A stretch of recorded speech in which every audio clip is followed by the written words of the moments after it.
They say the mate bond never lies. They never warned me it could choose the worst possible moment to tell the truth. Chapter 1. White flowers for someone else's happiness. The flowers were white. Of course they were white. Celeste always loved white. White peonies wound through every archway of the crescent hall, their petals fat and luminous under enchanted candlelight that drifted like fireflies above the heads of 500 wolves dressed in their finest. Voss stood at the back of the grand ceremonial chamber, a white peony stem crushed in her left fist, and told herself, for the 37th time since she'd crossed the threshold, that she was happy for her best friend. She was not happy, she was surviving, which she supposed was close enough. The hall smelled of pine resin, beeswax, and the particular electric charge that gathered whenever an alpha used his power, like a thunderstorm folded small and pressed into a man's chest. Mara knew that scent better than she knew most things. She had grown up 3 houses down from Declan Ashvale. She had climbed the same oak trees as him, stolen apples from the same orchard, bled on the same training mats. She had watched him become what he now was, the most powerful alpha the Ashvale pack had produced in for generations, broad-shouldered and still as a mountain, standing at the altar with his hands clasped behind his back and his pewter gray eyes scanning the room with the quiet authority of someone who owned everything in it, including, she supposed, the very air she was breathing too fast. He did not look at her. He never looked at her, not anymore. Not since the night 3 months ago when she had stupidly, recklessly, almost confessed, and Celeste had burst through the door with her laugh like silver bells, and the moment had dissolved like morning frost, and Mara had decided, firmly, that some feelings were better pressed flat like flowers in a book and left to dry out in silence. Celeste was breathtaking. Mara hated that this was true and loved it in equal measure. The way you love a wound that is also the proof you once felt something real. Her best friend drifted down the aisle in a gown of ivory silk that pulled at her feet like cream. Her dark hair piled high and threaded with moonstone pins that caught the candlelight and scattered it in constellations across the stone walls. She was everything a Luna ought to be, graceful, warm, worshipped. The pack swayed toward her like sunflowers toward light. Declan's expression did not change, but his jaw tightened, almost imperceptibly, when Celeste reached him, and he took her hand with a gentleness that Mara had to look away from. She pressed the crushed peony harder into her palm. The pain was useful. The pain was a tether. "You came," said a voice beside her. Chapter 2. The Elder begins the binding. Elder Soren was 90 years old and built like a gnarled piece of ancient timber, small, dense, and impossible to move. He wore the gray ceremonial robes of the pack elders and held the binding cord between his hands, a length of braided silver and wolf black thread that had been used in Ashvale ceremonies for 200 years. His voice, when he began, was a low rumble that filled the stone chamber the way water fills a vessel, completely, with no room left for anything else. "We gather under the full moon," the elder intoned, "to witness the binding of Alpha and Luna, to join to wolves before their pack, before their ancestors, and before the moon herself. Should the moon find this union worthy, she will seal it with her blessing." Mara's glass was empty. She did not remember drinking it. She watched Declan take Celeste's hands in his. She watched his thumb trace once over Celeste's knuckles, a private gesture, something small and real, and she thought, "I should not be here. I should have sent a gift and a card and a lie about being sick." But she was here, because she loved Celeste with the uncomplicated ferocity of someone who had been her best friend since they were 7 years old and had shared every secret except this one, and she had convinced herself that watching was survivable. Elder Soren began to wind the binding cord around their joined hands. That was when it happened. Chapter 3. The bond wakes. It started as warmth. That was the cruelest part of it. The gentleness of the beginning, the way it rose in her chest like the first light of dawn, soft and golden and completely without warning. Mara pressed her hand flat against her sternum, thinking it was grief reshaping itself, thinking her body was simply betraying her in a new and inventive way. Then it hit. Not warmth. A current.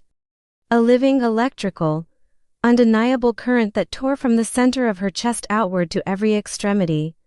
And with it came a scent, pine resin, thunderstorm, and something darker underneath, something she had spent years carefully not naming, and her lungs stopped working and her vision went white at the edges and the binding cord in Elder Soren's hands began to glow.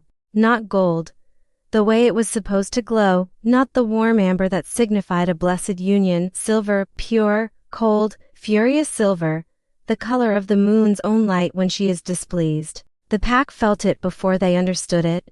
500 wolves going still at once, the way prey animals freeze when a predator passes near.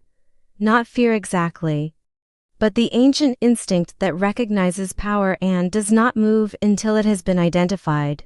Elder Soren stopped mid-word. His ancient eyes dropped to the cord, then lifted to scan the room with a sharpness that made him look half his age. Declan's head turned, and this was the thing that broke her open from the inside. Declan's head turned not toward Celeste, not toward the cord, but across 500 wolves in their finest clothes, across the candlelit expanse of the crescent hall, directly, unerringly, to the back of the room. To Mara, his gray eyes found hers, and the current in her chest became a roar. She watched something happen to his face that she had never seen before, not in all their years of climbing oak trees and stealing apples and bleeding on the same training mats. She watched Declan Ashvale, alpha of the largest pack in the Northern Territories, the man who never flinched. The man who was built like a sentence that ended with a period and not a question mark. She watched him look at her and come completely undone. Mara, his voice carried across the hall without him raising it. It was not the alpha command, not the resonant bass that made lesser wolves step back, it was something roar, her name. Spoken like a fact he was only now understanding was true. She couldn't answer. She couldn't breathe. She pressed her back against the stone wall and felt the cold of it through the fabric of her dress and thought, absurdly, I wore the wrong shoes for this. Chapter 4: What the Moon Will Not Permit. Celeste was not stupid. This was perhaps the most important thing about her. She was never, under any circumstances, stupid. Mara had loved this about her best friend for 20 years, and she hated it now with a specific and concentrated despair, because Celeste looked at the glowing cord, looked at Declan's face, looked across the room to where Mara was flattened against the wall like she was trying to disappear into the stone, and she understood. In the space of 3 seconds, while 500 wolves held their breath, Celeste understood everything. Her face did something complicated. Several things, actually, cycling through in rapid succession: shock, hurt, grief, confusion, and then it settled slowly into something that looked almost like recognition, like a puzzle piece she hadn't known was missing. Clicking home. How long? She asked, and she wasn't asking Declan, Celeste. Mara started. How long, Mara? Not a question anymore. The voice of someone taking inventory. I didn't know. This was true. This was the truest thing she had ever said. I swear to you I did not know. I would never. Celeste. You have to believe me. I believe you. Her voice was very quiet. That's not what I asked. Elder Soren unwound the cord. He did it slowly, with great dignity, the way a man performs an action he has never performed before and hopes never to perform again. The silver glow faded as the threads separated, and in its absence the hall felt dim and close and very, very silent. Declan did not move. He stood at the altar with his hands at his sides and his eyes still across the room, and Mara understood, looking at him, that he had known, not for 3 months, not for the length of her almost confession, but longer. Much longer. And that he had done something about it, or tried to, in the only way available to an alpha who cannot simply ignore the responsibilities of his position. He had tried to choose. He had tried to choose someone else, and the moon had said no. Chapter 5. The pack waits 500 wolves were all watching her.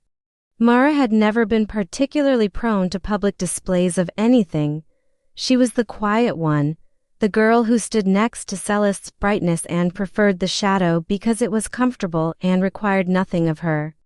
She was not built for altars or ceremonies or having 500 pairs of eyes study the way she was trying not to cry. She pushed off the wall. Her legs worked. She was mildly surprised by this. Reese materialized at her elbow again. He had been moving toward her since the cord first glowed silver, she realized, her beta sense clocking his trajectory through the crowd. He stopped when she held up a hand. "I'm okay," she said. "You are demonstrably not okay." "I am going to be okay," she corrected. "Give me a minute." She looked at Celeste first. This felt important, that Celeste be the first person she fully faced, before anything else happened. Her best friend was still standing at the altar with Elder Soren's empty hands between them, and her face was doing the careful, controlled thing it did when Celeste was deciding how much of herself to reveal and to whom. Mara knew every expression in her repertoire. She knew this one better than she wanted to. "I didn't choose this," Mara said to her. Across the hall, quietly, and yet somehow the silence was such that everyone could hear. "I would have chosen you to be happy." Celeste's careful face cracked. Just slightly. Just enough for something real to show through. "I know that," she said. "I know you, Mara, a beat." Then, softer, "I think I've known something like this for a while. I just didn't want to look at it." Elder Soren cleared his throat. In the sudden acoustics of 500 wolves being very still, it sounded like a thunderclap. "The moon," he said with the particular tone of a very old man delivering news that surprises even him, "has made her position clear. The binding cannot proceed while a true mate bond remains unacknowledged." He looked at Mara with eyes that had seen 100 ceremonies and appeared to have not seen quite this one before. The girl at the back of the room. "Come forward." Every instinct Mara possessed told her to run. Her wolf, who was usually quiet and unbothered, the kind of wolf who preferred forests to politics, rose in her chest with something that felt dangerously like anticipation. She was being summoned by an elder and watched by an alpha and standing in the worst moment of her life. And some ridiculous part of her noted that she still had the crushed peony stem in her left hand. She walked forward anyway, because she had always done difficult things on purpose, and she did not intend to stop now. Chapter 6. At the altar. The walk from the back of the Crescent Hall to the altar was approximately 40 feet. It felt considerably longer. She was aware of each footstep on the stone floor, the slight echo of it, the way the candlelight shifted as she moved through it. She was aware of Celeste stepping to the side, gracefully, with her chin up, giving ground with a dignity that made Mara's chest ache, and of the elder watching her approach with his ancient, evaluating eyes. She was aware above all of Declan. He was closer now. 5 feet, then 3, then 1, and the current in her chest became a constant state of being rather than a phenomenon she could observe from outside herself. Up close, she could see that his composure had cost him something. There was a tightness around his jaw, a very slight change in his breathing, the barely perceptible way his hands were not quite still. She had studied him long enough to read the language of his control, and what she read now was, barely. "How long?" she asked him, because it was what she needed to know and because she had heard Celeste ask it first and she wanted the answer Celeste hadn't gotten. Declan's jaw worked. For a moment she thought he wasn't going to answer, that the alpha in him would close off and give her nothing then. "Since we were 19, he said. "The training camp at Blackridge Ridge. You split your palm on a barbed wire fence and you didn't make a sound and you wrapped it yourself with your shirt sleeve and kept climbing and He stopped. His gray eyes were very steady and very close and full of something she had never been permitted to see in them before. "I didn't understand what it was. Not then. I told myself I was wrong. For 8 years, Mara said. For 8 years, he agreed. The silence in the hall had changed quality. It was no longer the silence of shock. It was the silence of 500 wolves understanding that they were witnessing something rare, something that only the moon herself usually got to see, and having the collective good sense to be very still about it. Elder Soren made a sound. It might have been a cough. It might have been the man suppressing the impulse to say "I told him so" to someone who was not in the room. Chapter 7. Celeste. She turned to her best friend. She had to. She could not move forward with anything, not Declan, not the elder, not the weight of what the moon had just decided in front of 500 witnesses, without Celeste. Not because she needed permission. Because some love does not have an opposite. Some love is simply what it is, permanent and non-negotiable, and her love for Celeste was that kind. Celeste met her halfway. She walked through the pack of watching wolves with her ivory gown trailing and her chin still up and her moonstone pins still catching the light, and she stopped in front of Mara with 3 feet between them. Her eyes were wet. She was not letting the tears fall. This was exactly like her. "I need to say something," Celeste said, "and I need you to let me finish before you apologize." "Okay. I chose this ceremony. I chose to be Luna. And part of me," her voice faltered. "Recovered. Part of me chose it because I could see what you were carrying and I thought that if I moved first, you would let it go. That you would let him go and we could all just move on together." A pause. "That was unfair of me." "Celeste, let me finish." A breath. "I am not a victim of this moment, Mara. I made choices too. And I am not going to let you carry guilt about something that the moon herself just weighed in on, because that would be ridiculous and I refuse to be ridiculous." Mara almost laughed. It came out wet and broken at the edges. "I love you," she said. "I love you and I'm so sorry." "I know." Celeste crossed the 3 feet and took Mara's hands and held them, the way she had held them when they were 7 and frightened and facing things that felt too large. "I love you too. That's the one thing tonight that isn't complicated." They stood like that for a moment, 2 women in the center of 500 wolves, in the center of everything that was about to change, and held on to the one thing that was not in question. Chapter 8. What the Elder Says. Elder Soren had been an elder for 60 years. In that time he had witnessed 12 matings, 3 succession crises, 1 actual war, and an event 40 years ago that the pack still only referred to as the incident with the territorial bears. He was not easily moved. He was, Mara suspected, not easily surprised.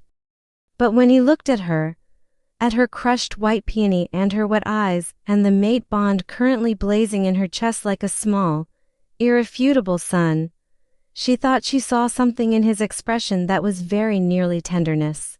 "The binding cord," he said, "does not glow silver for any reason that is not the moon's direct intervention. In 60 years I have not seen it happen." He glanced briefly at Declan. "In 200 years of Ashvale ceremony, the records note it has happened once." He looked back at Mara.